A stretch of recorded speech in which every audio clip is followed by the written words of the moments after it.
I just want to point out that we can't actually rule out the possibility that you do have a microfilm in your arm. I just feel like in the constellation of Paul Bestel stories, this one seems eerily plausible. Hold hands and close your eyes. It's midnight, and you're listening to the Ghost Story Guys. Welcome to the Ghost Story Guys. I'm Brennan Storr. I'm Paul Bestel. And this is the show where we talk about spooks, specters, and all the other things watching us from the shadows beyond the campfire. Some conversations only make sense after the sun has set, and this is most definitely one. Thanks for tuning in. This is episode number 215, and we're coming to you from that tiny mountain cabin you dream about, but can never quite reach.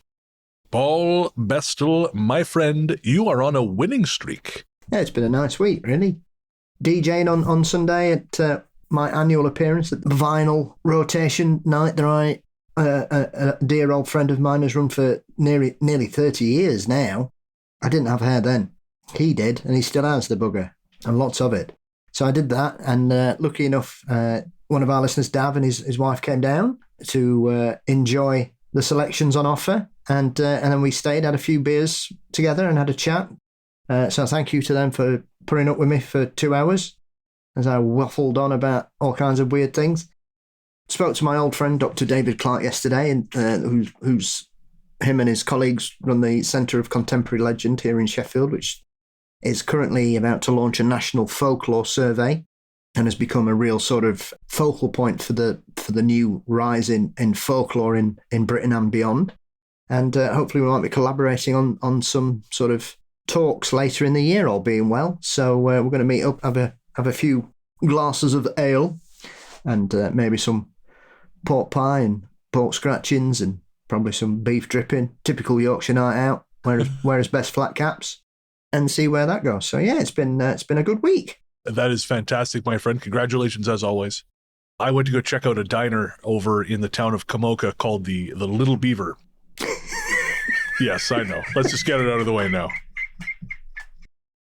I've been looking for places to have pie.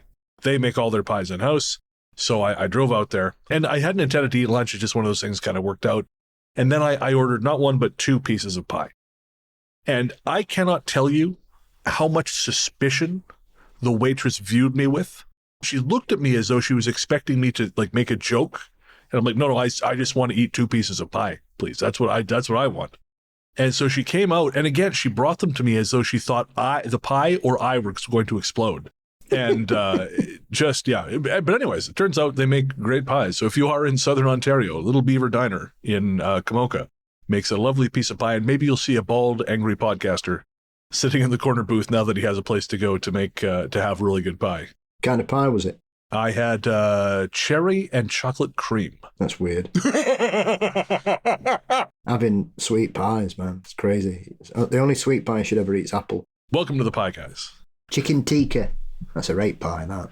Chicken tikka balti. Whoa, have some of that. Chicken and mushroom. Whoa. Gravy, mushy peas. Bring it. However, we're not here to talk about pies, sadly. We are here to talk about ghosts, and on this episode, continuing our theme, which I think is going to extend through the summer, of looking at some of the hauntings of Canada, my homeland, we are looking this time around at Vancouver Island. Now, Vancouver Island, yes, it is, I believe, roughly 60 miles wide at its widest point, and I want to say 100 long. It has a rough population of about 870,000 people, and I still technically live there. I have been a resident there for 18 years, down in the city of Victoria, which is the capital of British Columbia. It is also the largest city on the island. And a number of the stories we'll be telling on this episode come from Victoria itself, but we'll also be telling stories from what we like to call Up Island, so towns like Nanaimo, Cumberland, Port Renfrew. It's a fascinating place with a lot of very, very interesting energy, we'll say that. It's also some very bullshit stuff, as we'll talk about briefly, like Forbidden Plateau. So how far is it from the island to the Canadian coast? If you're going to Vancouver, then from Victoria or Nanaimo, which are the 2 places where the ferries go to the mainland, it's about 1 hour and 40 to 2 hours. I'm just wondering how far a Bigfoot has to swim. Oh, that's an interesting. Well, see, there's a number of Gulf islands in between. So, Yes. there's Saturna, Galliano, Pender, Salt Spring. Further up, there's Quadra, there's Protection Island. So a lot of little places in between. I will say, though, Active Pass, which separates the island from the mainland, is challenging. So Bigfoot must have himself a kayak, or he's learned how to ride on the back of dolphins, a la Sequest DSV. Well, Yes. there have been sightings of Sasquatch swimming, so I'm just intrigued. There we go. Before we get there, though, there is one spooky thing that happened recently that I wanted to share with you. And that is, I have mentioned a few times on the show that I dreamed about a song. And I looked Yes. it up, and no one could find it. It did not exist except one person on Reddit who, roughly in 2018, said, "Does anyone know this song? Because I've had it stuck in my head, but I don't know where it comes from." So I posted I mentioned the lyrics on this show, and someone on Spotify found it. No. Yeah, a listener named Alex Perez found what's interesting is the lyrics are the same. The song is called Live for Tonight by an artist named Jason Zachary Paris. But what's fascinating is I listened to it. The song only seems to exist in the context of this album called Chart Pop 3. It doesn't seem to have any other connection to anything. I sort of assume this guy, the impression I got from looking up his social media is I think he's a songwriter for other people. Mm-hmm. So I don't know, maybe this is one he couldn't sell. I don't know. But the version that's on Spotify, the lyrics are identical, but it is like a kind of a dance number. Whereas the version I heard in the dream, and as I recall, the version described in the post was more of a 70s, a kind of late 70s sort of, almost like a not quite a ballad, but kind of like the song "We Just Disagree" by Dave Mason. No, I don't know that. Okay. Do you know "Drift Away" by Dobie Gray? Yes. So it sounded like that. The version in my dream sounded like that. This sounds nothing like it. But what I think is really interesting is that, again, the post I found where the person's like, "Does anyone know this song? I keep hearing, whatever." And that happened in the same year this chart pop song came out. And so I'm wondering if that year, maybe it's something, there was something in the mass subconscious that year, and that song wanted to be born. And this guy is the one who got it out there, even though his interpretation of it was kind of more to his skill set. So, but maybe we all heard it differently. Mm. So that is my spooky coincidence.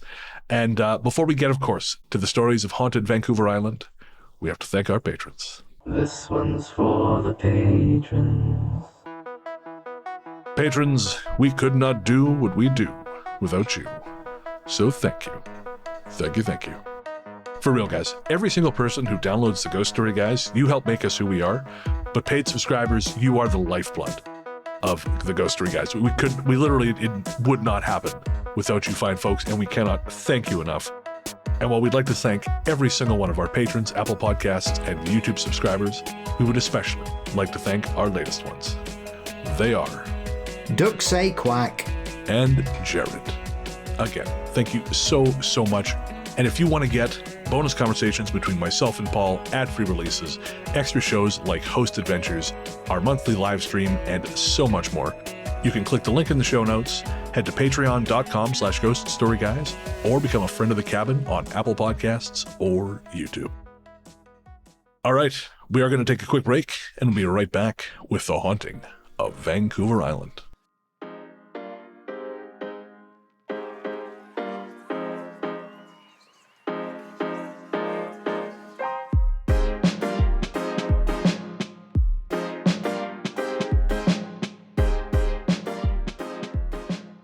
Blue light. I live on the west coast of Canada. When this story happened, I'd lived on Vancouver Island all my life. This happened in 2016. I was in my early 20s with then husband, who I will call B, and my toddler, who we'll call P. My toddler was 2 years of age. We were looking to move closer to B's work as he didn't like the commute, and our current landlords were selling their house, so we thought, this time's as good as any. It was the beginning of summer, so coming by suites for rent was not hard. However, because of the fact our current landlords were selling the place, we were in a time crunch and settled on the first place we went to see, 10 minutes away from B's work. Let me tell you, it was not a special place, nor were our new landlords very good. Our first-time landlords were something to behold. Basic human rights were thrown out the window. Our suite was small, 700 square feet with 2 small bedrooms, a small kitchen, living room and bathroom, and of course, thin walls. We were able to hear everything going on upstairs, and it didn't seem like a good situation. Lots of slamming and screaming between the husband, wife, and kids. This caused me and B to take our daughter out of the house every moment we could. We would always go back to our old town, till usually around 9 or 9:30 in the evening, then head back to the house. On the West Coast, summer days can last till 9:30, maybe 10, so we were usually out late, till we knew our landlords were asleep. After living there only a few weeks, we were getting nothing. We had nothing but problems with our landlords, just accusations after accusations. We decided to speak to our old landlords over dinner to see if they would be comfortable with us moving back in after moving out so fast. We hadn't really wanted to do it, but they had told us they were selling. The dinner went so well, we had a plan as to what would happen after they sold the house and everything. Afterward, we were heading home rather late, and it was around 11 p.m. when we arrived at the house. The stars were bright. It was gorgeous. This was the first time the sky was clear after weeks of smoke from the massive Fort McMurray fire. Not only that, it was the first time I'd seen planets in the sky. I remember this because I pointed it out to B and I was excited because I thought the smoke was never going to let up. My toddler was very tired, so I put her into bed as soon as we got inside. Did the nightly routine of potty, teeth brushing, and PJs. After that, B and myself went to bed. We were excited and relieved we were getting out of that hellhole of a suite. We talked for a bit as to how we were going to give our notice on moving out, as we'd only been there 2 months. But then we just said goodnight and went to bed. I have a tendency to wake up once or twice during the night, so I did my routine wake up. But this time something was different. When I woke up, I was kind of uncomfortable, so I sat up to flip my pillow, and in the process I woke up B. He asked if I was okay, and I explained it was just uncomfortable, so I was adjusting myself. We were chatting a little bit, but as I turned towards the door, I stopped. I saw a bright blue fluorescent light under our door, coming from the narrow hall on the other side. We both stared at this blue light that was coming from the hall. Then it started to move away, down towards our toddler's room. All I remembered thinking was, "Don't wake up," as if I knew this blue light was going to go into our baby's room. Then it happened. I heard our daughter start crying, and it was very loud. My heart started pounding.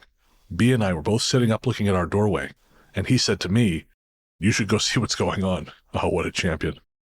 I was surprised he wanted me, a 5'1" woman, to see what was going on, but still I jumped over him, and I flew to our toddler's room and looked in. She was sitting up in bed, reaching out for hugs. I went over to her and comforted her, looking around, thinking, what could that have been? I have never in my years of living seen something like that. I first thought maybe it was our landlord, but our suite was so small, and there were no footsteps. Not to mention that moment the blue light crossed the hallway, it just disappeared. I looked at her closet door, thinking maybe there was going to be someone in there. So I picked up a hard plastic toy with my daughter on my hip and opened the closet door. There was nothing. Her closet just had her toy organizer and a few things on the floor. I was completely bewildered. After I calmed down, I sat with my daughter for 10 minutes or so, getting her back to sleep. I was wondering myself how the hell this could have happened. As I was thinking about it, I heard a rustling outside her room. When I went out there, I saw it was B. I was relieved, and I asked what he was doing.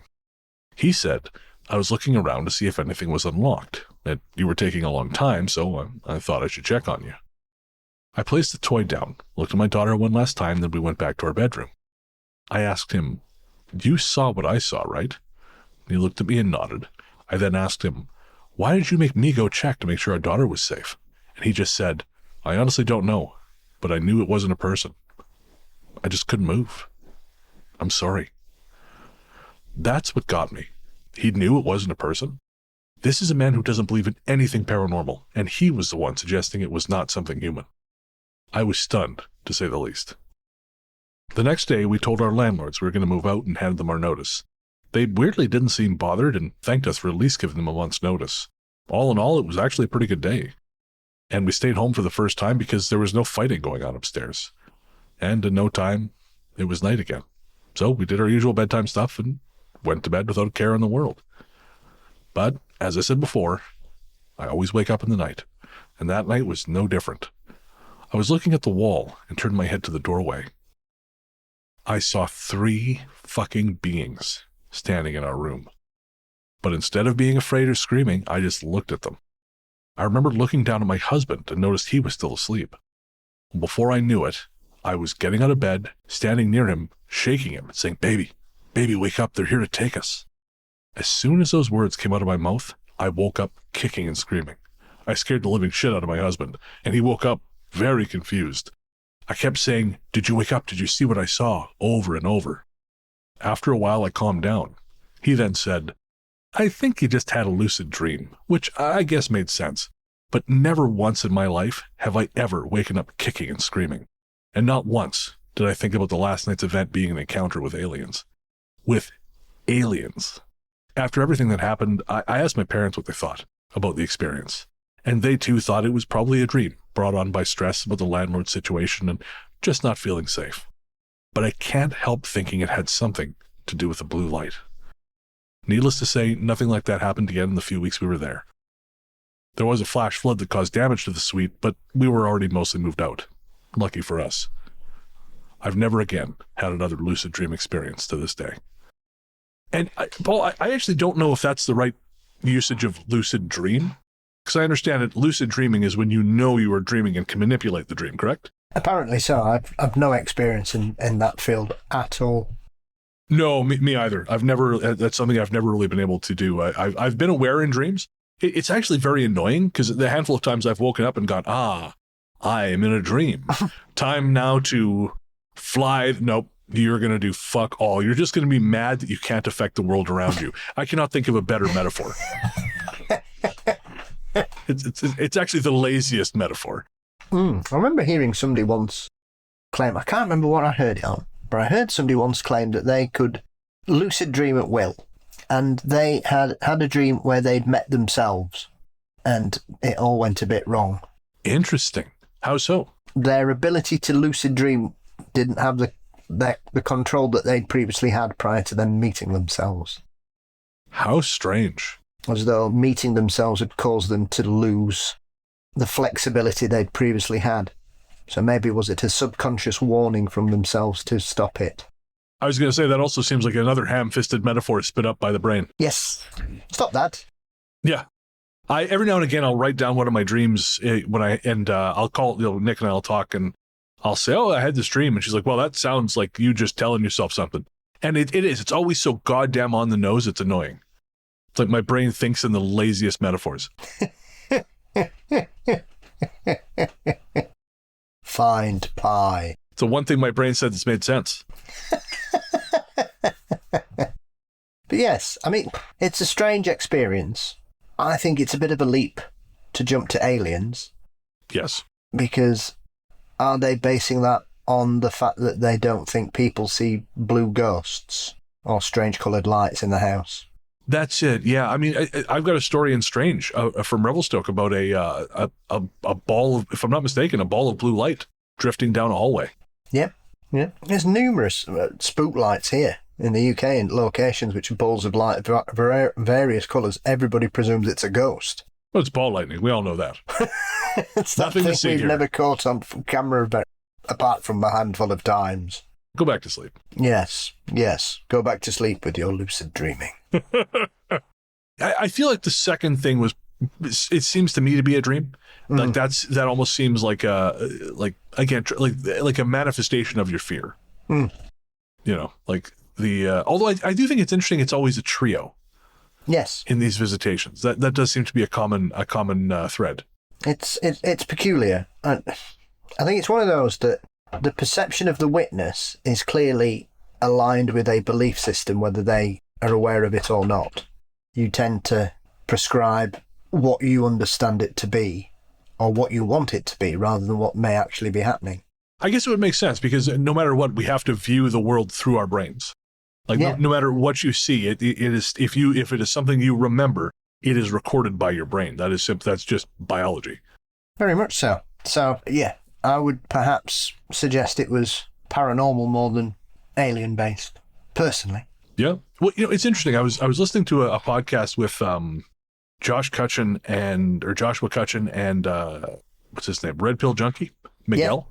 And they were talking about UFOs. And what I think is interesting is the people who seem to be doing a lot of like in-depth thinking on UFOs seem to sort of be swinging back towards the paranormal interpretation for a lot of it.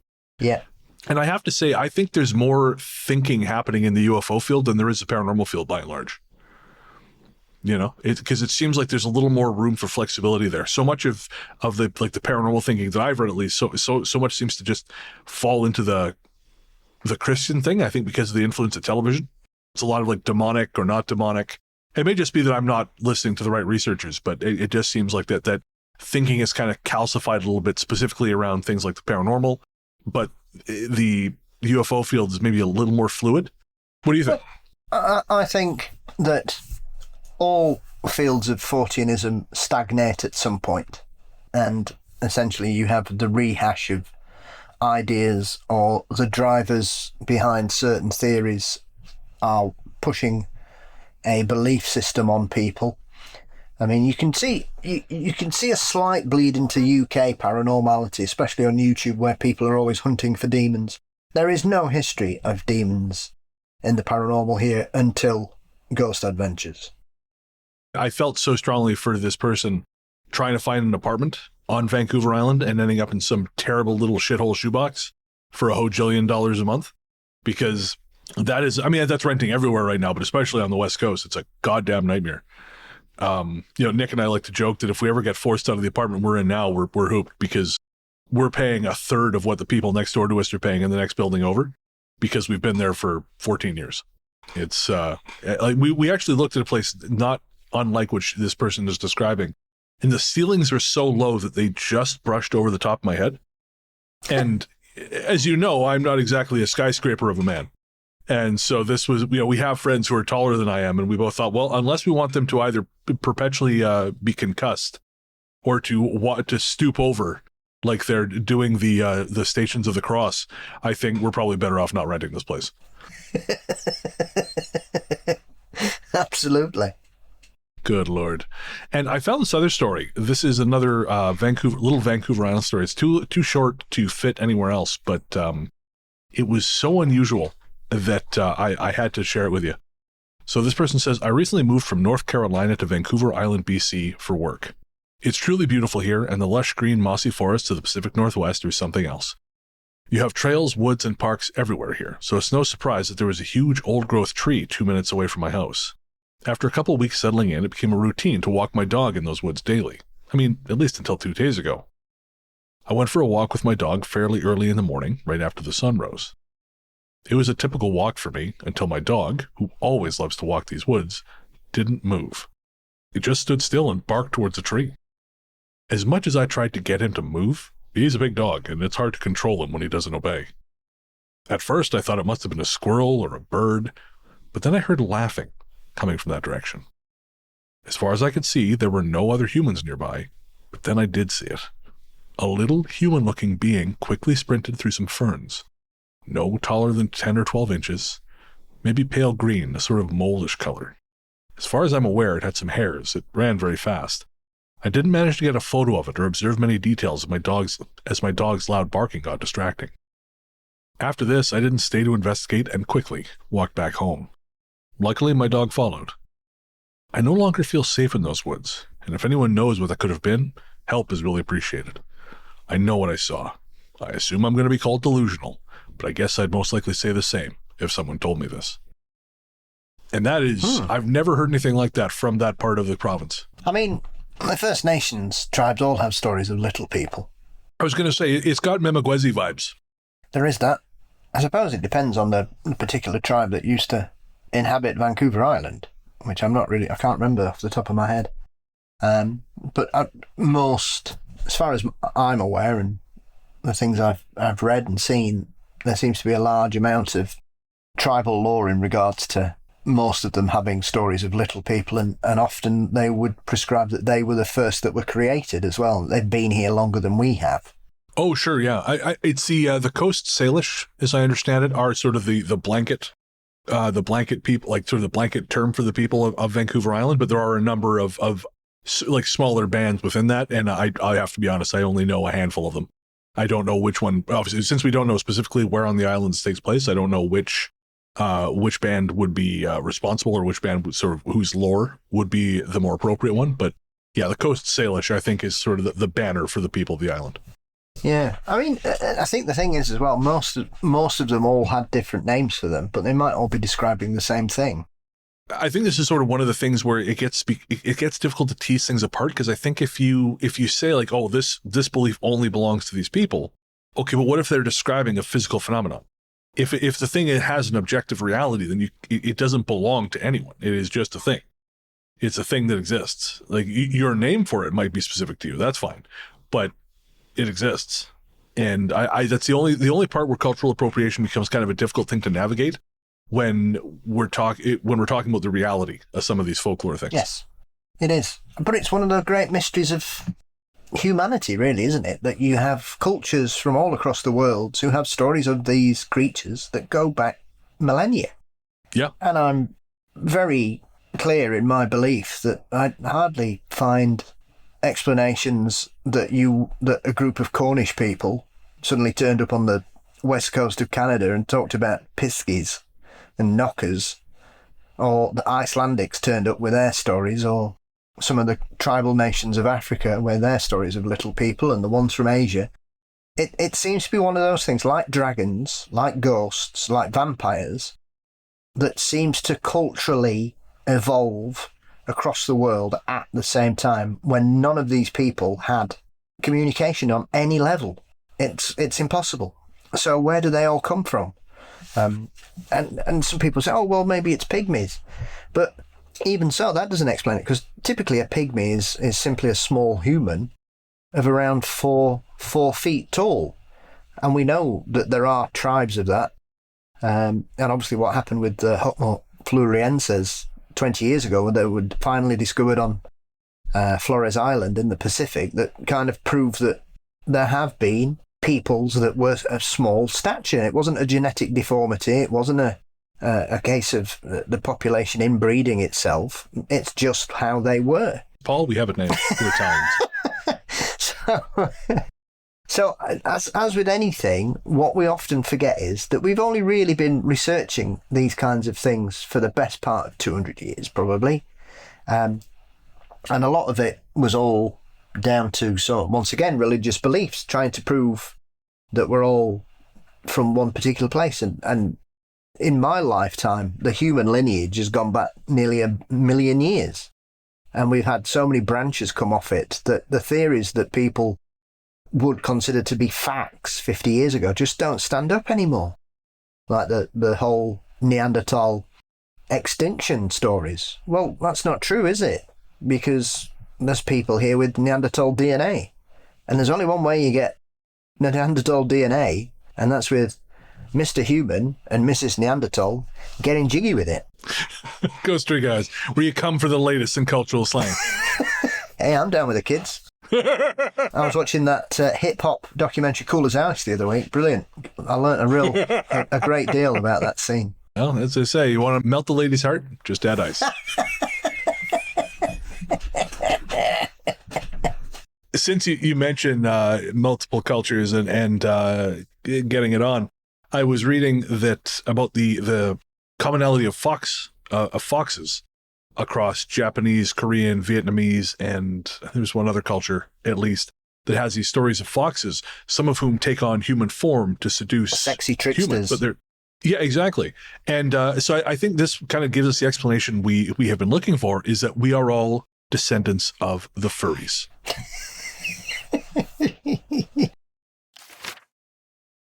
Nightmare Beach. My partner and I recently bought a camper van and decided to take it out to a spot we had checked out once before. The spot is located approximately 10 minutes outside of Port Renfrew on Vancouver Island and sits near the end of the Wandafuka River. The what? Wandafuka. The what? Fuka. Wandafuka. Fuka. Fuka. Wandafuka. And sits near the end of the Wandafuka River. I can't even say it without laughing now. And sits near the end. And sits near the end of the Wandafuka River. My camp spot's right above it. There's no cell reception for nearly 2 hours both ways, and it's down a dirt road off the main drag. We felt as if we were being watched from the moment we got there, but felt safe enough having a vehicle to sleep in versus a tent. The night went on and we had a couple of drinks, nothing major. It got colder and the fire was out, so we sat in the van just listening to music. I had to pee, so I went outside the van, and to my surprise, I began to see sparks and flames coming up from down by the water. I was a bit freaked out by this, as it's really close to our spot, and there's absolutely nothing and nobody out this way, so I headed back in the van to tell my partner. I got back in, and that's when things got completely fucked up. I started to see flashlights coming from the woods. It looked like a group of people, and I was starting to get really freaked out. I also started to see flames coming as well, as if these people were holding both a mix of torches and flashlights. They were coming towards us and started surrounding the van. I thought we were never going to be able to leave. The same flames from a fire I saw coming from the river were now also surrounding the ground of the van, as if they set fire either below it or just surrounding it. And from these flames I saw the reflection of fire off the figures. It wasn't pitch black like it should be. I could see the figures, their clothes, their outfits, their faces. The first I saw was an archer. They were in green, and it almost looked like an armour of sorts, and they were wearing a mask. The mask was also green with no special or intricate lines upon it, just the outline of a face. It grabbed an arrow from its back and aimed it at the van. I thought we were going to fucking die. Shadows were everywhere surrounding us as far as I could see each way. And as they got close to the van, I could see them and their faces. Multiple red armoured figures, which seemed like a mix of knight armour and scales, came around and had guns on their backs. They had masks on too, but they looked red and made of wood. Again, not as intricate, but not as simple as the green-faced one. There were hooded figures, who would walk in the deeper parts of the forest and just stare at us. 3 or more of them came to the front of the van and just stared in. They saw me and I saw them. They were violently pointing at me, and a few would point and then point at the exit of the site. I told my partner that they wouldn't stop pointing at me and indicating we should leave. He couldn't see any of it, he just saw pitch black. There was so much going on besides these things. I saw almost dark purple knights. They had the full attire uniform on and their faces covered. Larger figures, too large to be human, who were in similar outfits, but their armour had spikes coming from every limb and angle. They would all take turns at staring into the van and pointing at us. The ones in hoods had cell phones or cameras of sort that would show me their screen through the window.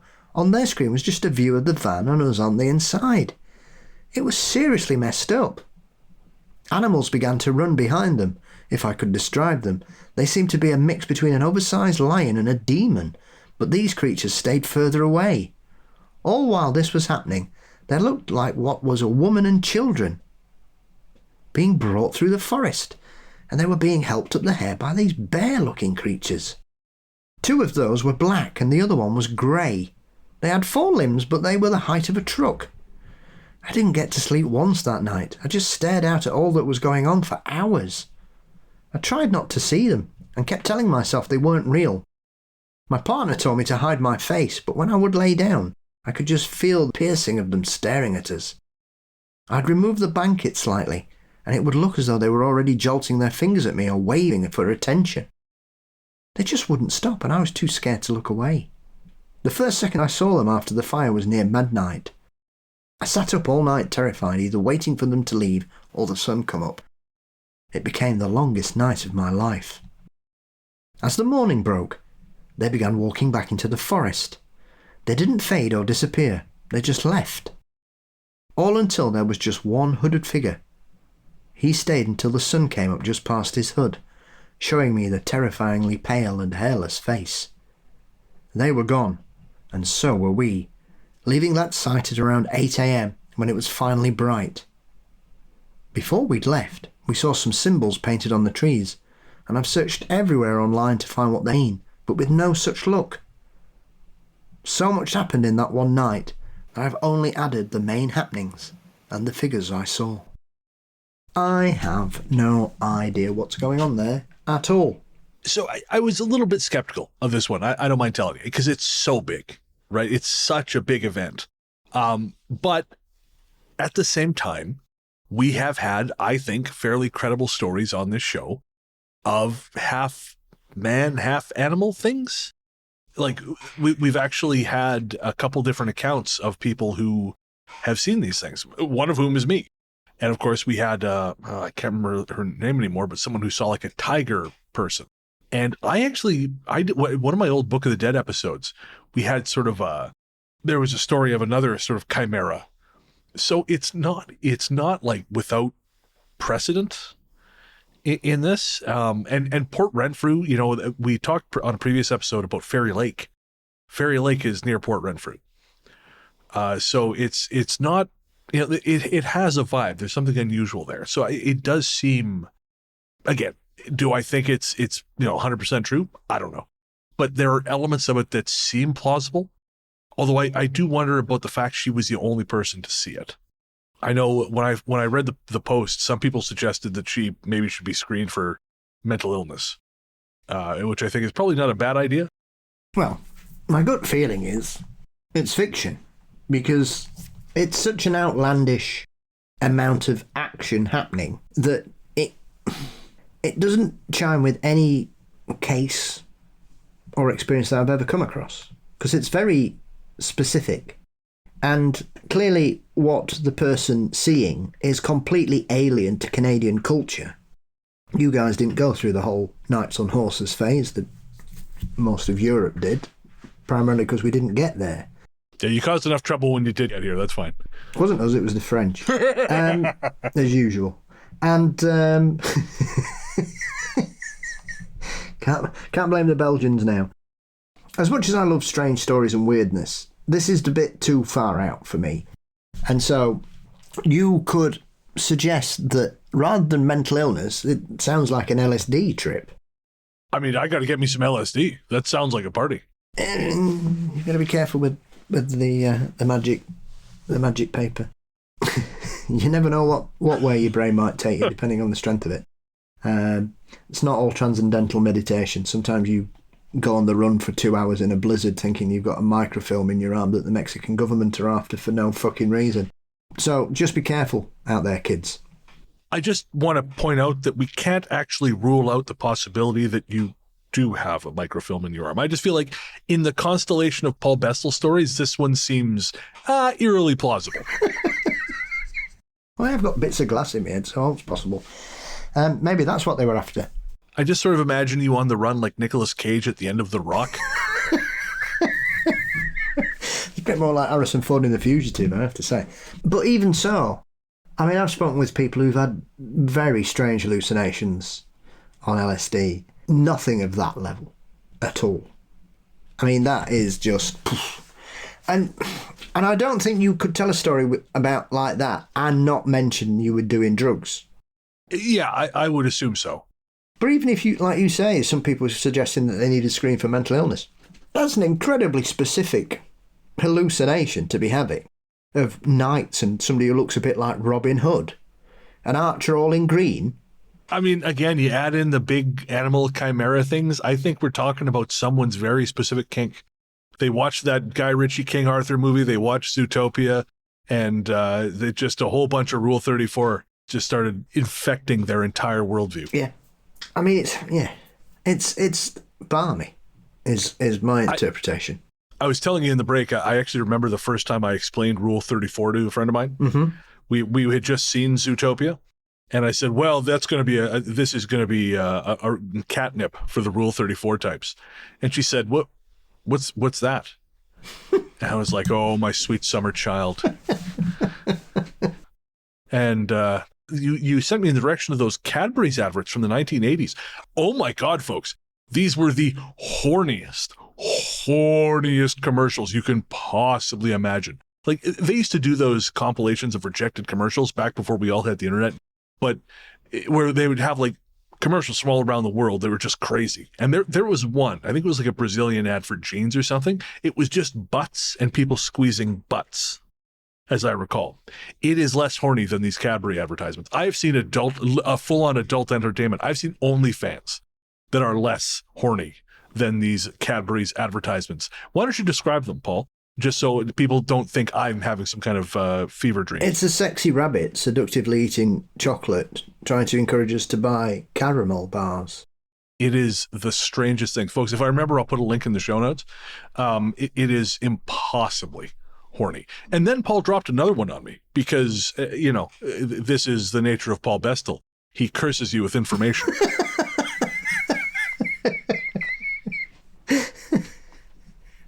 And it was, they have a candy bar in England called Flake.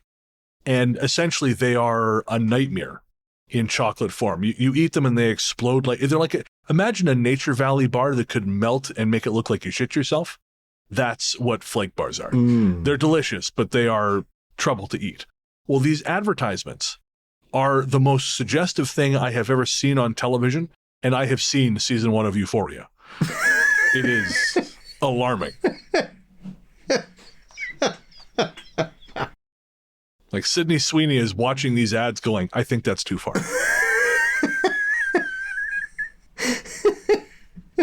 Good job Michael Bay hadn't seen them. Oh, Michael Bay's seen them. He's absolutely seen them. If you told me he'd taken specific shots from those advertisements and put them in his movies. Actually, speaking of which, just briefly, I while I'm editing, quite often I'll have a movie playing in the background. And recently I put on Transformers 4, Age of Extinction, because I had seen it once and remembered nothing about it. And I don't know if there is a better example of top-tier technical craftsmanship combined with the most dogshit, offensive to the human experience script that I have ever seen. It is the most glossy, shiny, pretty thing you can possibly imagine. And every time someone opened their mouth, I doubted God's loving grace. I don't know who writes Michael Bay films, but some of the worst lines I've ever seen uttered on screen have all been in Michael Bay films. I mean, the whole fucking animal crackers running through Liv Tyler's pubic hair scene in Armageddon is easily one of the worst 2 minutes of cinema ever made. If I remember correctly, Ben Affleck is on the commentary track, and he's drunk. You'd have he's to drunk be. doing the comment. Yeah, I was saying that you would have to be. I saw that film once, and I have never. Or sorry, no, I'm thinking of Pearl Harbor. He's drunk on the. Jesus. Actually, I think he might be drunk on the commentary track for both. Well, to be fair, after watching Pearl Harbor, I wished I was drunk. Fuck me. I wish I'd been on one of the boats. I wish they'd just shot me. I'd be waving at them. Flags, I'm here. Finish me off. Like Willem Dafoe in Platoon, just arms out. To Barber's Adagio to strings. Oh, man.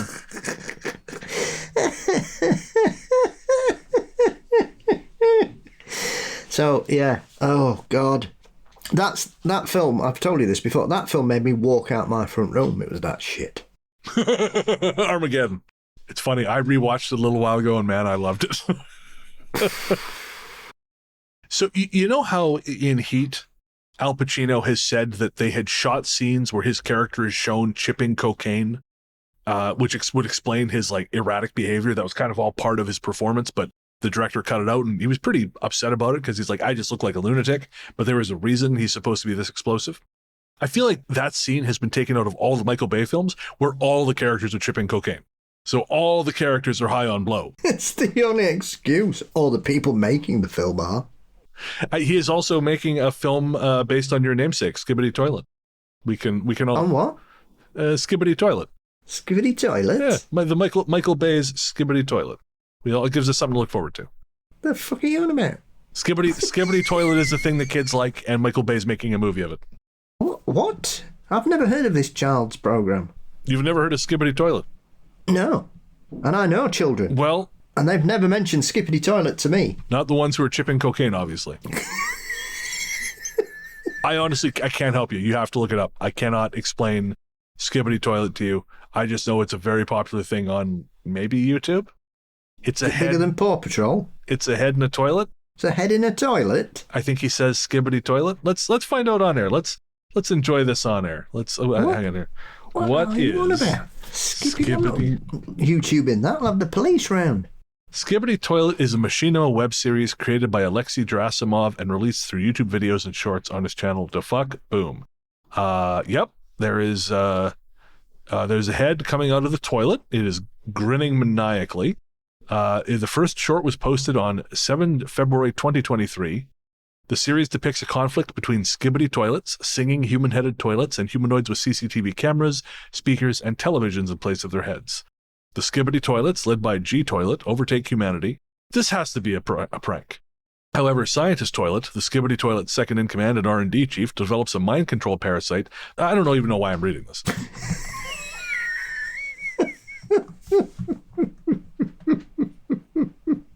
On 24 July 2024, the channel had 17 billion total views.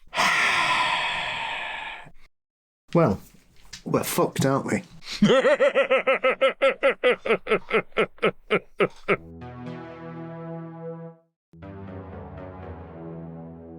Respect. In 2006, I was 18 and had moved to Victoria, BC with my best friends. We were working as construction laborers for said friend's father, and he had put us up rent-free in a very old home close to downtown. Not directly related to this story, from our living room we could see Beacon Hill Park. It was literally 50 feet away, and the father's favorite local watering hole was the James Bay Inn pub, which we frequented often. Both, I realized afterwards, were places of numerous accounts of paranormal activity. The Beacon Hill Doppelganger is a well-known, well-documented, I wouldn't say well-documented, but it's well-known, unbelievable story, and I suggest Googling it. The JBI was a former care center in the 1940s, and a national treasure of ours, Emily Carr, passed away in a room that is now the men's washroom for the pub. I did not experience anything at either location. I'm just emphasizing that Victoria is apparently one of the West Coast's most haunted cities. But I digress. The house we were in was very unsettling right off the bat. Holes in the upstairs drywall looked like a previous tenant had thrown their entire body at the wall. The unfinished basement had 2x4 framed walls, no drywall, isolating several bedrooms, which were plywood on 4 cinder blocks for a bed. Squatters had been there. It had windows with no panes of glass anymore, only wrought iron to block intruders. Just a place you only go to use the laundry machine or dispose of trash. The trash is important. The kitchen was obviously old, had faded green linoleum floors, and a big spot on the middle that had been sanded down due to the wood subflooring. We thought nothing of it. Being in our first place with no supervision, we were typical semi-responsible guys and treated the house with a decent amount of respect. After a few months of working and partaking in nights on the town, as well as drinking a fair amount, we grew lazier and more careless in maintaining our space. For some reason I can't totally recall, we began throwing our bags of trash into the basement as it wasn't being collected by the city. This became increasingly easier and easier to do. We had 2 puppies living with us, a Chihuahua and a British Bulldog. One day after work, I was taking a shower, and the Chihuahua was mulling about in the bathroom. The door had no handle, just a small chain lock so it could sway 3 to 4 inches open or closed. A very distinct 3 knocks occurred, and I saw the door move. No biggie, I said. I'm almost done, assuming my friends needed the bathroom. The dog was trying to get into the tub/shower with me. I finished up, toweled off, and went to tell my buddies it's all theirs. There was nobody home. I called them, and they were at the gym and had been for a while. I grabbed the dog and left immediately, and we drove around the city as my mind raced. I returned later and told my macho friends. They didn't care. The story did not matter at all. Next week, I found myself alone with the dog, sitting on the living room couch. We had a set of flimsy sliding double doors that we kept closed, and they were directly across from me. Out of nowhere, the doors shook as if someone had punched them as hard as they possibly could. It was loud and extremely aggressive. Again, I grabbed the pooch and beelined for the door, exiting the living room. I remember preparing myself to see something down the hall as I left, but I didn't see anything, and I just drove around town for a few hours. After this, my friend and the Bulldog would sleep on the floor of my room every night, and the other friend would sleep in the living room right beside us. They had smaller encounters like faucets and light switching on and off, but neither was the type to talk much about it. I never saw an apparition, and those stories were as scary as it got. Upon having enough of the job in town, I informed friends and father I would be moving back to the mainland. Months later, word got back to me that their dad had never told us the previous longtime owner of the home had passed away in the kitchen and had not been found for 3 months, hence the scrubbed linoleum. As he said it, the gentleman had almost melted into the floor, and the dad knew we wouldn't want to live there with that knowledge. As months went by and I thought about it more, it dawned on me how much we disrespected his home. We had a 5-foot-tall trash mountain in his basement, which we never went down to anymore. We just threw the bags down the stairs. And the house in general was a mess. I concluded he was manifesting his energy too, in a sense, tell us to clean up our fucking act. Rightfully so. And I gotta say that is such a great argument against roommates, especially dude roommate. Jesus Christ. It reminds me, I was just listening to Behind the Bastards, and they had a cult leader on they were talking about, and his whole thing was shitting in the backyard. Just, the government was stealing your poop, and everyone should shit in their backyards. Was there any plan with what to do with this? They were going to compost it? Nope. Just drop it in your backyard, whatever, nature will take care of it. Good. Spoiler alert, nature does not take care of it. I've not done any experiments in that field, so I've no input there. No. I mean, that's fair. I'm a fan of a good old backyard pee. Like, there's nothing quite like having a leak outdoor in your yard. It's an old Yorkshire custom, that. If you don't want foxes in your garden, go for a wee in it. There we go. I mean, we've never had any foxes in any of my yards, so I think that nicely proves the efficacy of that. Which is surprising considering the baddies. This one just seems like a classic ghost story. I mean, that's I wouldn't be surprised if it was the old man being like, what the fuck are you doing? How do you live like this? Quite right. I'd haunt somebody to live like that. Peasants. Yeah, that's vile, man.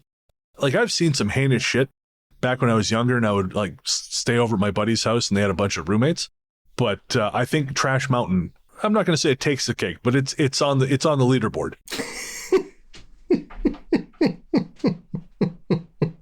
And while we're on the subject, so they talk about looking at Beacon Hill Park, and Beacon Hill Park in Victoria is also, they're correct. It's famously haunted. The doppelganger is very well known. The doppelganger is said to be essentially a person who is seen almost like a photo negative screaming on the corner of Beacon Hill Park, at the corner of Southgate and Douglas Streets. Mm-hmm. And I have not seen it, but I know someone who has been followed by a figure while walking along Southgate Street at the top of the park.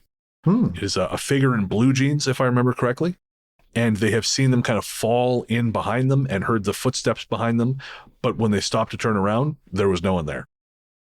And it is bordering Southgate Street at the top of the park.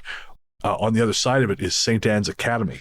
And back when I worked for the Ministry of Education, one of my coworkers, a guy named John, he had previously worked for the Ministry of Higher Ed, and that is headquartered in St. Anne's Academy. And he described a number of, which unfortunately I don't remember anymore. It was before I was into this stuff, but he described a number of very, very strange things happening in St. Anne's Academy. And St. Anne's Academy is very striking. It's a very, like a big mission style building. Mm-hmm. And before we move on to the next story, I have these two little mini stories that I found online. I got them from the website of the author Eve Lazarus. Eve is a Canadian journalist. Her new book, Beneath Dark Waters, The Legacy of the Empress of Ireland Shipwreck, is now out. It's available through Arsenal Pulp Press. And again, that's Beneath Dark Waters, The Legacy of the Empress of Ireland Shipwreck.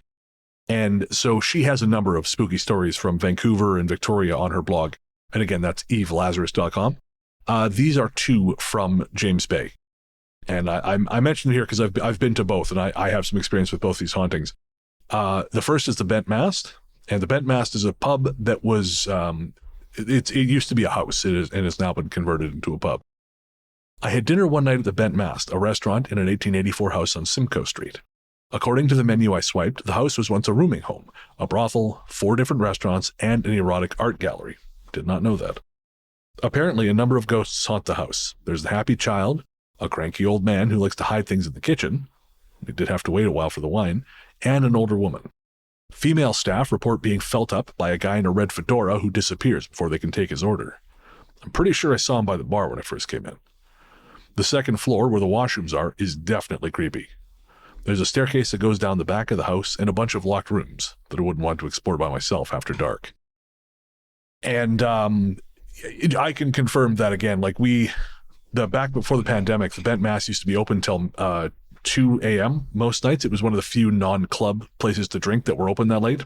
So quite often after your bar downtown closed, you'd wander to the Bent Mass because you knew it would be open. And it's not far from where I live. But absolutely, we used to call it the place the party goes to die, because the vibe in there was so bad that you would sober up and everyone would just be stone cold awake and very unhappy that they were there. And upstairs, upstairs always felt like you were on the far side of the world. You know, you felt like you were way far away from everyone else. Very, very haunted place. And the other, she refers to the James Bay Inn.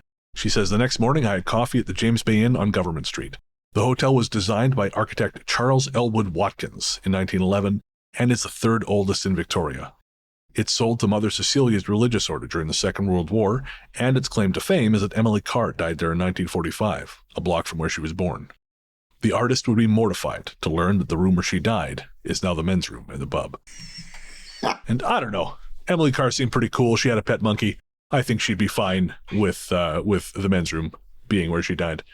But we had some listeners come visit once. This is, pre-pandemic. And they were staying at the Bent Mass. So I actually got to go inside and, staying at the James Bay Inn. So we actually got to go inside and check it out. And again, that is a terrible restaurant downstairs and a haunted as fuck hotel upstairs. That Nick has always said, I'd love to stay there for a night. And I'm like, you go ahead, because I would not sleep a fucking wink in that place. Haunted as balls. But that said, I encourage you, if you are in Victoria, if you're a listener on the West Coast, or if you're visiting the West Coast, I encourage you to check it out, just because it's a really interesting old building. It is very cool. It's just creepy as shit. Blue service. When I was a kid, I think I walked in on an old church sanctuary full of ghosts. It was during an evening Christmas production at an older Catholic, I think, church in the city. Probably Victoria. During intermission, my mum and I explored the church a little, and finding a staircase at the back leading up, we climbed it. At the top, there was a sort of landing, where I vividly remember seeing it used as a storage area for old desks and stuff. There was a light on above the stairs, and the rest of that floor was dark. There was an open doorway across the landing from the top of the stairs, and the light shone through into an older, secondary sanctuary. You know when it's light enough so you can see shapes and texture, too dark to see the colours? I walked into the blue-lit sanctuary, down the centre aisle, to the stage at the front. Then I turned around, and noticed, to my awkwardness, that I was not alone. As I looked back at the few front rows of pews, I saw blue figures of people sitting there, just looking at me. They, to my memory, appeared to be wearing Victorian-style clothing and filling at least the first 4 or so rows. I remember most vividly a little girl sitting in the front row amongst the rest of the silent congregation. It's as if they were as confused to see me just walk in, and they were expecting me to say something. I first assumed that they were ordinary people, maybe actors for the production having a meeting, and I just blurted out, "Sorry," as I strode back down the aisle towards my mum waiting in the landing. But confusion hit me too. Even as I walked down the silent aisle past those I interrupted, I wondered why they were sitting there like that in the dark. Also, there was no one on the stage. Who were they watching? Further, as I walked down the aisle and arrived at the stage, I sensed the presence of nobody. I heard nothing. Thinking back, I don't even think the production was a play but a choir performance. There weren't any actors. Thinking back recently, I surmised that when they looked at me, it felt different. Like we all have that sixth sense of being able to feel somebody watching us. I didn't feel that walking into the sanctuary, or down the aisle, or even looking towards the stage at the front. And even though I turned to see myself being watched, I still don't think I felt it. It's like some form of standard human communication when you make eye contact with people didn't happen. Their stares were empty. I also feel like they were faintly translucent. They just seemed to blend in a little too well. Anyway, it was a long time ago, and time can do a lot to memory. but I like to imagine it was a spectral service I just walked in on and awkwardly hustled out of. All right, so this one, I think this might be, I don't know for sure, but I think this might be Christchurch Cathedral, also in Victoria, which is just behind the courthouse and next to Pioneer Square. And Pioneer Square is it's a cemetery right in the middle of downtown, and most of the graves, as I understand it, are unmarked. So it's kind of a fascinating place because it's got a very quiet atmosphere about it. Yeah. Even though you could be in there in the broad daylight, and it's still just very, very still. But I have to say, I can't imagine a worse punishment in the afterlife than having to go to church again.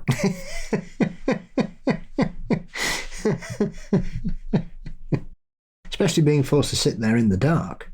Oh, man. Honestly, that might make it better. I don't know. Maybe I could just go into some kind of fugue state. It's a beautiful church. Nick and I have gone in a couple times. Very much worth just checking out for the sake of checking out, being reminded what humans can do when we don't have TikTok. Yeah. It seems a fairly plausible scenario, that. I mean, you don't get many multiple ghost sightings, but why not? There's nothing too outlandish other than the fact that someone sees people that aren't actually there.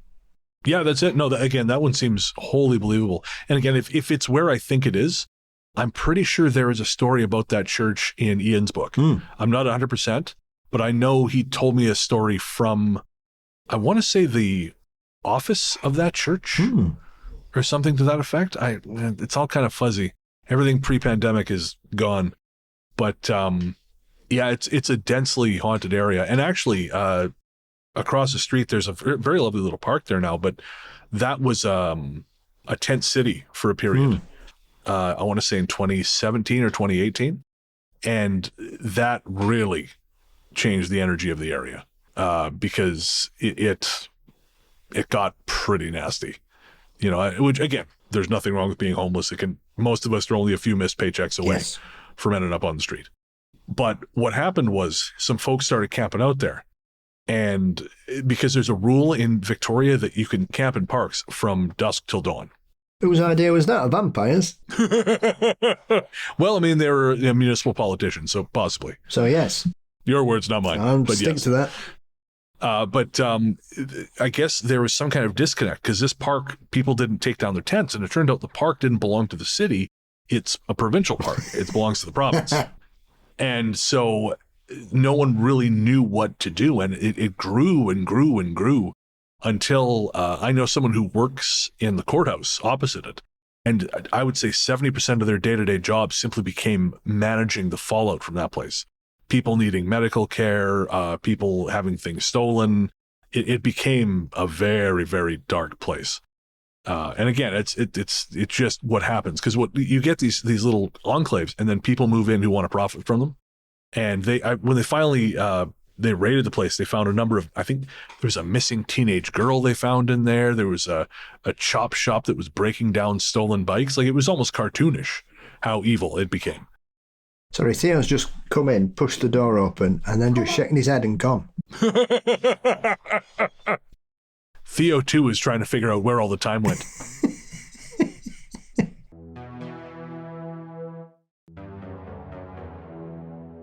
In the early 1990s, I was living in a small apartment in a medium-sized building in the downtown area of Nanaimo, BC.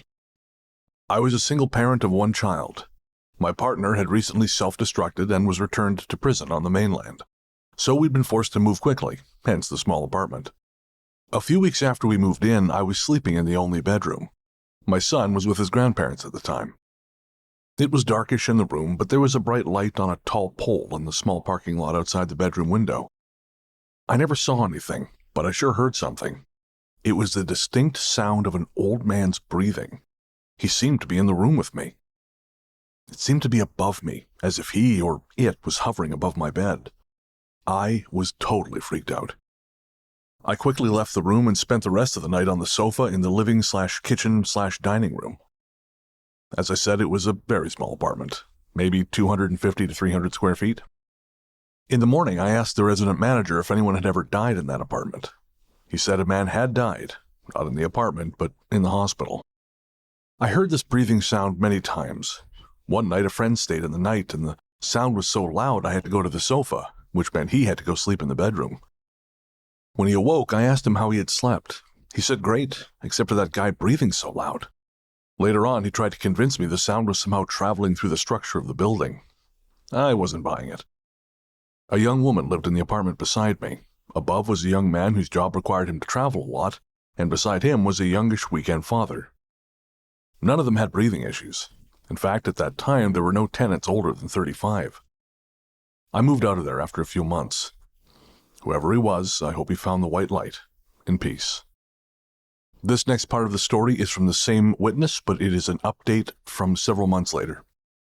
I happened to run into a friend yesterday who recently moved out of the building I wrote about in my report. Her name is Barbara. She told me that there were many unusual experiences while she was living there. She said that other tenants reported seeing apparitions, hearing breathing for no apparent reason, and feelings of uneasiness. Barbara has a friend who used to visit her quite frequently at her apartment. His visits became less often, and he wouldn't stay long. When questioned about this, he said that as soon as he turned the corner to get onto the property, he immediately began to feel fear and dread. This is a man who loves the Lord and does a great deal of good for his community.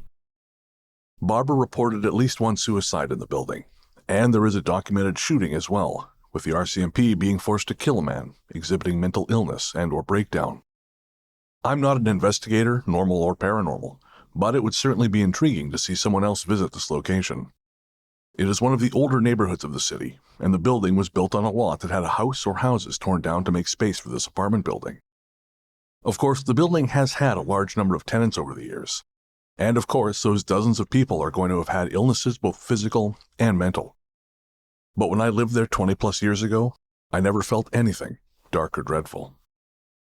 Nanaimo is probably, I think, the second largest city on the island. If you, because the whole, as I said, there's about 860,000 people on the island. About 400,000 live in Victoria, so like the south kind of. But it's a series of communities, like Langford and Victoria and Oak Bay and all this shit. Like it's a bunch of different municipalities.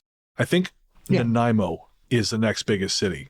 I mean, it's kind of like an old-fashioned haunting because there are numerous reports from the UK of people just hearing breathing or wheezing.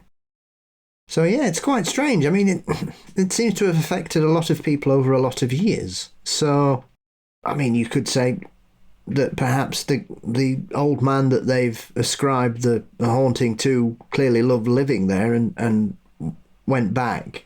But it might not be the same person because unless you get both witnesses or the witnesses talking about it, it might not even sound like an old man.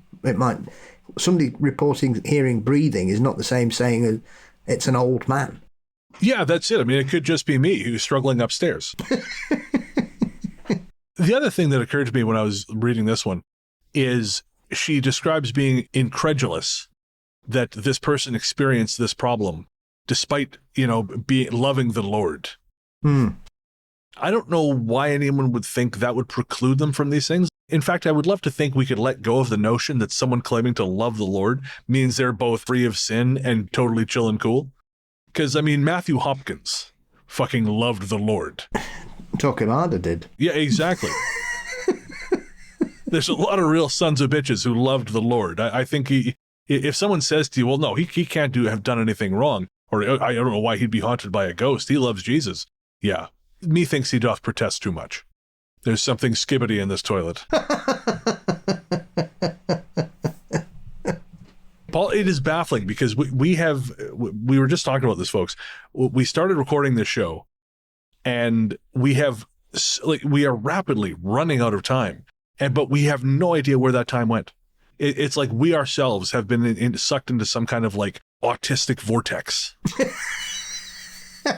That our powers combined. Yeah, once you mentioned Skibidi Toilet, the time has changed. Maybe it's because I spent 3 hours reading that Wikipedia entry. Maybe that's where the time went. That would do it. Now there was a lot more lore there than I expected. I have to say, I'll cut most of it out for our listeners, but there was a surprising amount of Skibidi Toilet lore. Who knew? Who knew? That's what I'm doing tonight. I find after I record the show, I can't go out to movies because I'm overstimulated. So I just kind of chill at home and I process the audio and then I watch a movie. I'm watching Skibidi Toilet now. That's what I'm doing. You're not the first person that said that after spending time in my company. Okay.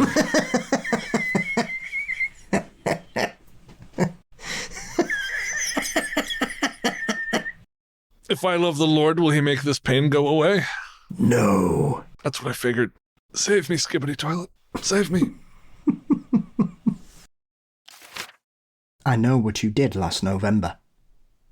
When I was a young man, I never believed in ghosts. But as I grew older, I had a few things that changed my mind. Take the time my friend Jim and I decided to go for an evening movie in Nanaimo.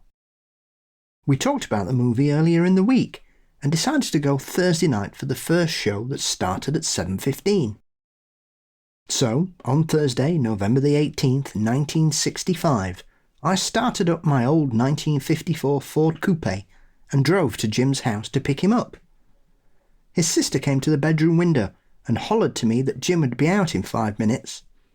10 minutes later, Jim ran outside in the pouring rain and hopped into the passenger seat. "If you'd have been any longer, Jim," I said, "we'd have to have caught the next show." Off we went, the old Ford slipping and sliding down the side streets of town. I had the radio blasting, and Jim and I were gabbing with one another as we came around the head of the bay of Ladysmith Harbour. The traffic was light, so I could step on it to make it to the show on time in Nanaimo. We passed the old Cassidy Drive-In Theatre, and as we passed the south end of the airport, Jim asked me a question. I looked over at him to answer. The wiper blades were pounding back and forth, pushing the rain aside as we neared Timberland Road on the left. Just then Jim hollered, "Watch out!" I looked back at the road, and there was a man with a beard standing in the middle of my lane, holding up his hands to me like he was begging me to stop. I punched the brake pedal to the floor, but I slammed into him at around 60 miles an hour. But there was no sound of impact. Jim was hollering, "You hit him! You hit him!" I know I did, I said as the old Ford finally came to a stop. No cars were behind me, so I pulled off the road to the right. I grabbed my jacket from the back seat, put it on, and flung my driver's side door open.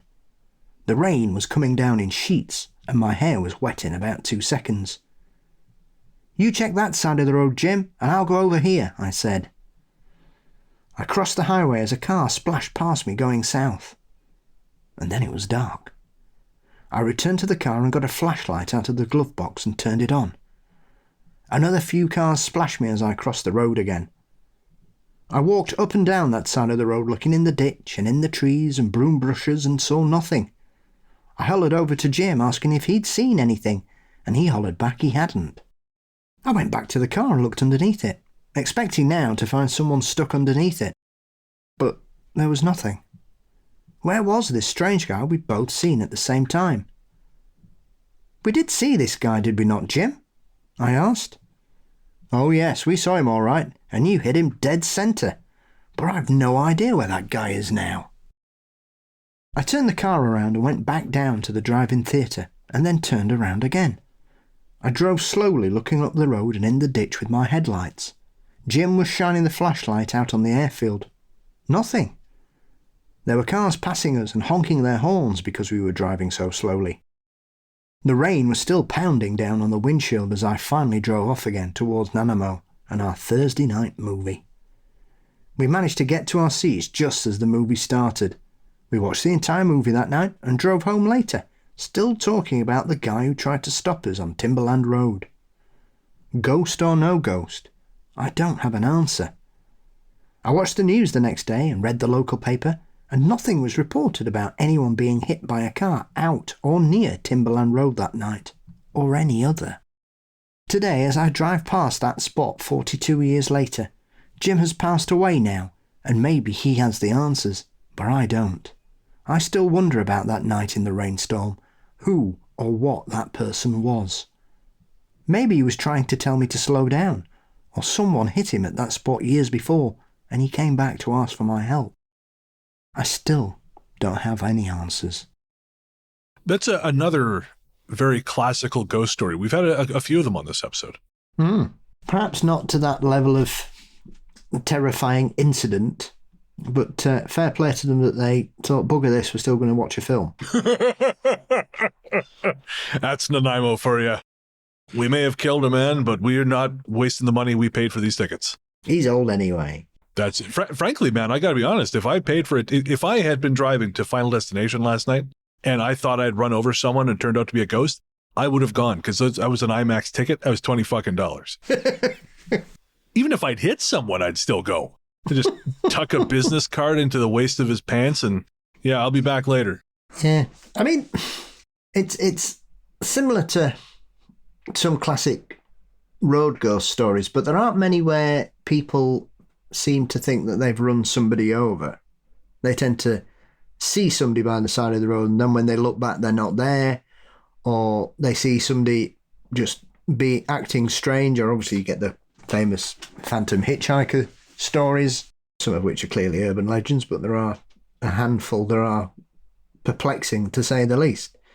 So this one's quite, I wouldn't say it's unique, because there is a ghost story here in the UK which is similar but not exactly the same, where I'm trying to think, it's in one of Ruth's books, I think, where there is a village where there is a long road on the way into it, and taxi drivers often have issues with what they presume to be someone stepping into the road as they arrive.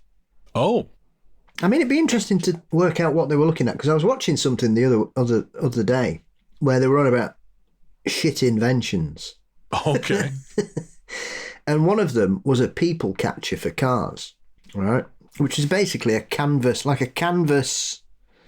flap that would open on impact and catch a pedestrian you would run over.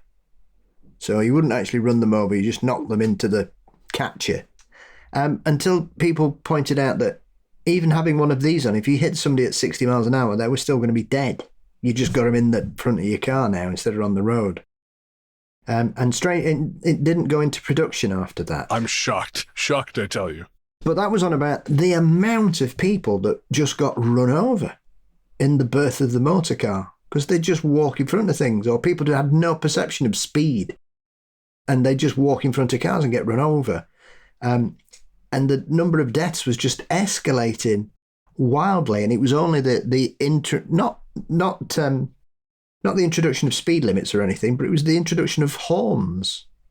Oh, interesting. That began to reduce the deaths, because people had problems like pressing like a horn, or they'd forget to do it, or like panic and not do it. And so the invention of the electric horn, where you could press it and it'd make a noise, was what started to bring deaths down. Really? In regards to that aspect in the 40s and 50s. I guess it's not surprising when you consider now, like how long we've had cars and how fucking stupid some people still are in them or around them. I'm not surprised that there was a rash of deaths when they were kind of like a new thing. I mean, the number of people I see just stepping off curbs, or cyclists. Like, again, I think if you're going to cycle, that's great. But an inflamed sense of moral superiority is not going to save you from a speeding bumper. It's a strange thing. I know my uncle as a child was run over, and the police said he was only saved because he'd been to football practice and got his sports kit in his bag, and the bag took most of the impact, because he got hit at about 40, 50 miles an hour. Oh, wow. Broke his leg, but they were saying the bag saved his life. God damn. Well, I've been in a car that hit a wall at 80 miles an hour, so I wouldn't like to know what that did to a person. So I saw what it did to a wall and a car. And neither lived to tell the tale. When I was working on a couple Fear Daily stories, I've had people get hit by cars, which I know it sounds like that would be a lot, but I've written 250 of these things now, so I'm allowed to have a couple people hit by cars. It's not even 1%. That's it. You get it. But I looked up online because, like, well, what does that look like? I regret doing that. Because I looked up like hit by car question on YouTube, and I got what I searched for, and I will never unsee some of those things. Jesus Christ. Yes. Anything above 20 miles an hour, you're in trouble. On a totally unrelated note, since we're wrapping up, there's some stuff I just didn't get a chance to work in because, like I said, time has somehow vanished. But I'm curious, are you familiar with John Bindernagel? Of course. Yeah, I thought you might be. So apparently he has recorded a number of Bigfoot encounters on Vancouver Island. Yes. John Bindernagel was a wonderful. I mean, he's only recently passed. I think it was about 5-6 years ago. I think in fact, it might be slightly later than that. It's probably in the last 10 years. But yeah, John Bindernagel, along with Grover Krantz, I think was two of the pioneers of scientific Bigfoot research in the latter part of the 20th century. I know he's on a couple of early Mountain Beast Mysteries documentaries that Justin Chernopesky did. I think the first one he did, he spoke with John Bindernagel about Bigfoot. And there's some lovely interviews. He's a lovely way with words, very eloquent and interesting man. And the Bigfoot field is lesser for his loss, I'm afraid. But yeah, absolutely. I think I've got one of his books, actually. Small book here.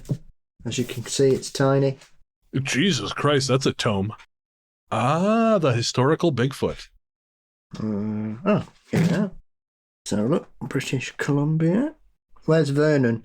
Vernon is in the interior, so it's about 2 hours from Revelstoke. Ah, here's one from 1906. Okay.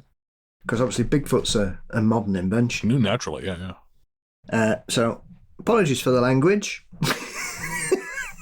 So, this was from the Daily World, July the 30th, 1906. Island Mowgli is seen again. The Mowgli of Vancouver Island has been seen again. A gentleman who came over from the island today and who is stopping at Leyland says that 4 days ago, 2 prospectors dropped right on the wild man on the shores of Horn Lake, Alberni district. Horn Lake is what most people would call marshy or rushy pond.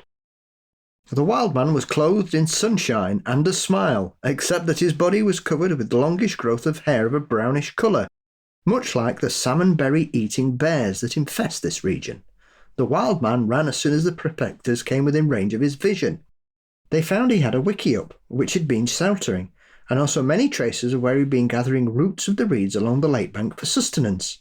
The world's informant says that once more it has been absolutely proven that the wild man is no figment of the imagination. Interesting. And then there's other stories on the back of it, talking about a monkey-like wild man who appears on the beach at night and howls in an unearthly fashion, between intervals of exertion at clam digging. There's a lot of clam digging over there. Another one from Nanaimo. And that was reported in the Walla Walla, which is one of those wonderful town names that I always forget is in America. And that's also from 1906, which was See the Wild Man in His Cave. James Maclay of the Gabriola Island rediscovered the Mailspin Gallery, has made another remarkable discovery on the island, the Vancouver Island Wild Man. Strange and weird tales of whom have been reported from different parts of the island from time to time have now been seen by Mr. Maclay. So, I mean, this is 120 years ago. Fascinating. Another one about a hairy giant in the woods. He is a Mowgli in real life and terrorizes the island. That's also in Nanaimo. I'm probably going to regret asking this. Mowgli, that... Rudyard Kipling. Okay, yep, right. Jungle Book. Gotcha. That's what my grandfather used to call me growing up. Oh, boy. Said I look like Mowgli. Comox. There's a lot for Nanaimo. Valdez Island. Okay, yep. These are all 1905. Vancouver Wildman, once again, 1905. Sober-minded settlers of Qualicum. Okay, yeah. Saw him once again near Horns Lake. Yeah, there's tons of stories. 1920s, 1910s, 1900s, 1880s. That was a female Sasquatch. I feel like that must be a fairly rare thing. I don't often hear stories of female Sasquatch. Well, yeah, Patty's probably the most famous one, obviously, from the film. In the Patterson-Gimlin film, she's female. But there are tons here. I mean, I'm going through 20, 30 pages here, British Columbia. Interesting. So there's 132 pages of reports from British Columbia. Jesus. I mean, I can't say I'm surprised. It's a heavily forested province. There we go. And there's your key spots. So Vancouver Island, Nanaimo, Qualicum, and Comox. Yeah, well, again, that fits. I mean, the southern island seems like it would be too heavily populated. The earliest one here is 1884, British Columbian gorilla. Really? Gorilla captured on Vancouver Island near Yale. So yeah, that's the first one. So 141 years ago was the first report of a gorilla being caught in British Columbia. So yeah, it's a modern invention, Bigfoot. 100%. Total nonsense. Yeah. But Bindernagel, great. Like Grover Krantz and John Green, legends of the field and legends. I think Bindernagel was a doctor of biology, I think. That sounds right, yeah. He was a learned man, as Grover Krantz was, and they were absolutely convinced in the reality of the creature. I recall reading that was something Bindernagel was kind of frustrated with, was the way that his peers just refused to entertain the conversation whatsoever. Well, he always said he'd got enough. If this was a court of law, he'd win his case. Right. Yeah. Because of the evidence he had and the witnesses and stuff. So he was, a great proponent in the belief of the hairy hominid. Well, folks, we could go on and on. There are so many stories. Much like with Ontario, I think we probably will come back to Vancouver Island because what we have here is really just a small selection. And I forgot to mention the last 2 stories come from Cold Spot Paranormal. That's coldspot.org. So if you wanted to hear more stories, check that out. We're going to be pulling some stuff from there for future Canadian episodes.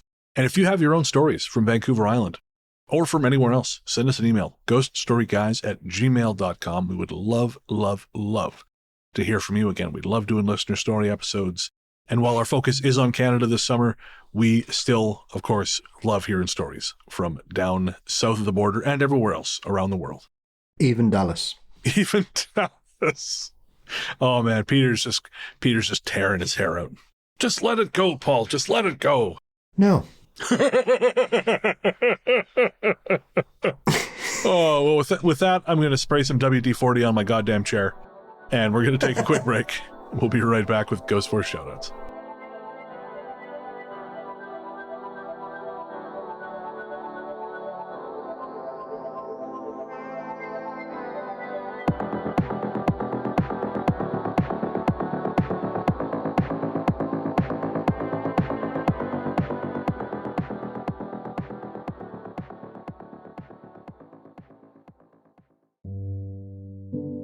Hey there, listeners.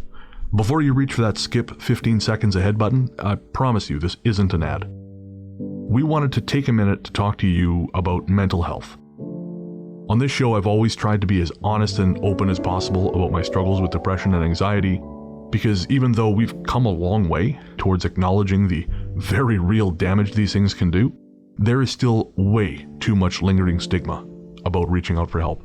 And when you start to feel like there's no help, it's easy to start feeling like there's no hope. But Paul has joined me today to remind you there is always hope and there's always help. We're not going to try and talk you out of self-harming right now, because we know that's not how it works. Instead, what we wanted to do was tell you something now and hope that should things get bad, you'll remember it and make a phone call or send a text message before you make any permanent decisions. As someone who knows all too well just how important mental health can be, it's never too late to reach out. In Canada, the number to call is 133-456-4566. In the USA, the new number to call is 988. That's 988. In the UK, the number to call is 116123 or text SHOUT, that's SHOUT, to 85258. In Australia, the number to call is 131114. However bad shit seems, it will pass.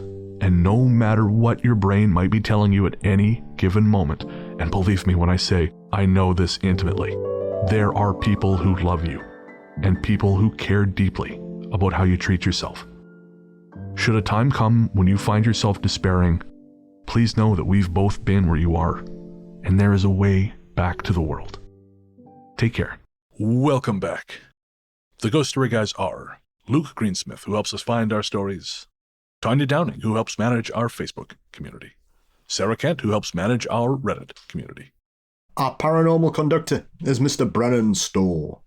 And of course, my friend and co-host is the one, the only, the inimitable Paul Bestel, the paranormal Skibidi Toilet himself, host of Mysteries and Monsters.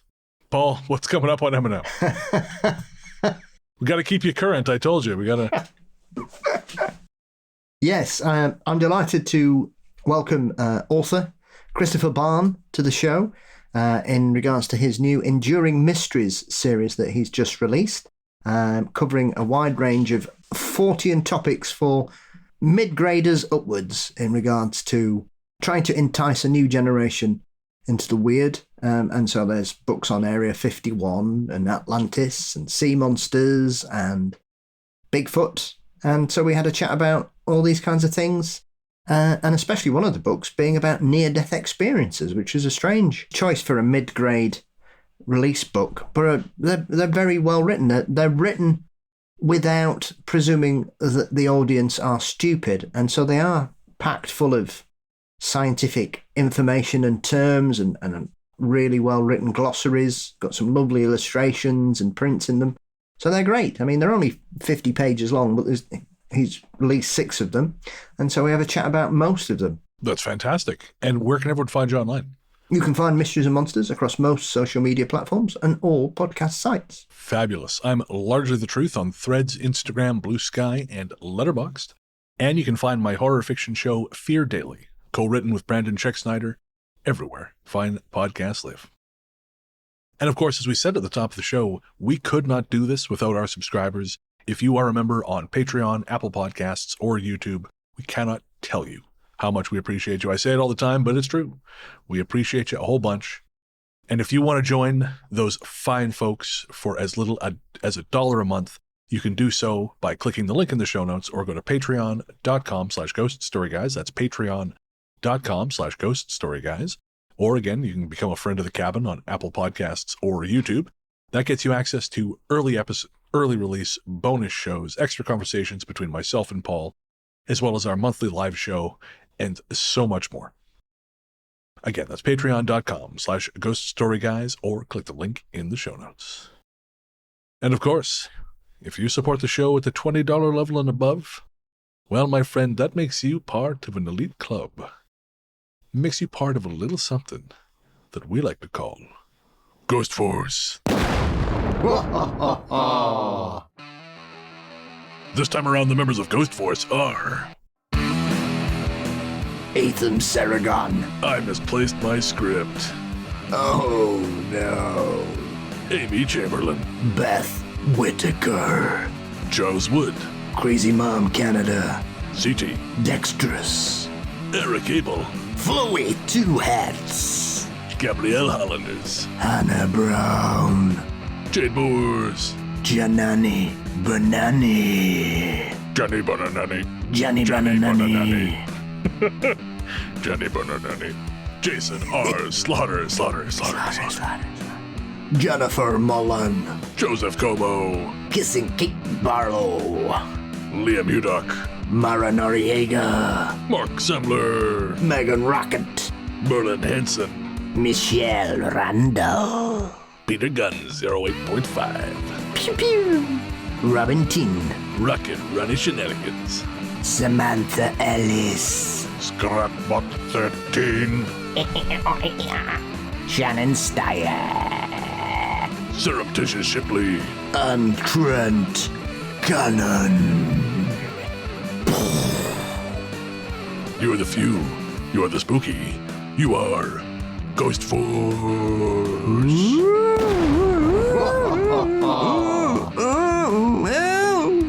And now, Katy Perry's roar.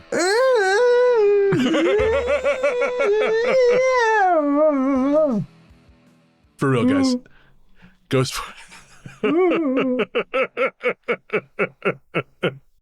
For real, guys, thank you so much. Again, we cannot tell you how much we appreciate it. We appreciate all our subscribers, but Ghost Force, you're next level. We'd love you for it.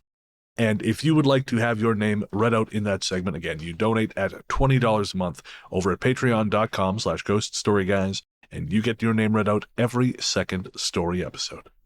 Paul, my friend, do you have any guest spots coming up? No, I'm not. I'm bereft of additional appearances. Brutal. Folks, reach out. You want to have Paul on your show. I know you do. I like having him on this show. You can't have him full time, though. We're podcast amorous. Poly podcast.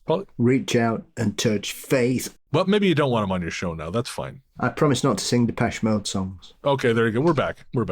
We are so back. Anyways, yes, you can have Paul on your show. Send me a check for $500. No, I'm kidding. That's insane. You will get a free bag of sea monkeys. Well, I wasn't sure where that was going. Let's just keep sailing. Anyways, my most recent spot on Where Did the Road Go, I believe is out now. And that was me, Soraya, and Saxon talking about missing 411 cases that were not, as it always seems to turn out to be. There's a theme here. There is a theme. We also talk about the M Cave, Kenny Veach, and a bunch of other stuff. Again, you can find that at Where Did the Road. Well, sort of, yeah. He knew too much. Of the many problems Kenny Veach had, I don't think that was one of them. It's true.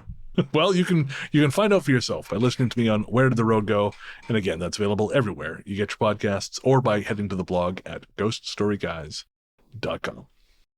Speaking of ghoststoryguys.com, if you want some t-shirts, all kinds of Ghost Story Guys wearables and other goodies, head to that same website. You'll find our store, and you can grab something and show it off to your friends. And if you want, send us a picture of yourself wearing it. We love seeing you guys wearing our gear. And again, you can do that at ghoststoryguys@gmail.com. Our theme song, Radio, Into the Darkness We Go, is composed and performed by Peter Kursov of Pizzanta Music. Find more from him by searching for Pizzanta Music wherever you get your tunes. I think that's going to do it. We'll be back next week. But until then, I'm going to go have more pie. And into the darkness we go.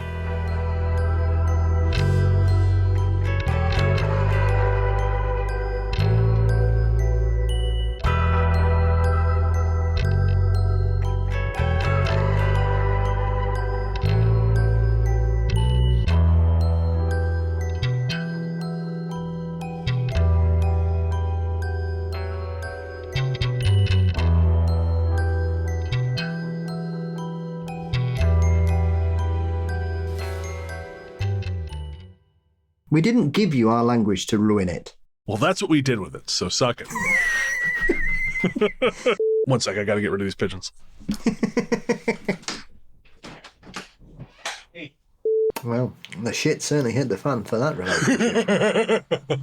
And now Katy Perry's roar. I'll stop. I'll stop. I just like saying it. Respect. God damn it. And I made a lovely steak tonight as well, I have to say. Fancy. I made a tuna sandwich and some soup. That's what I had for lunch today.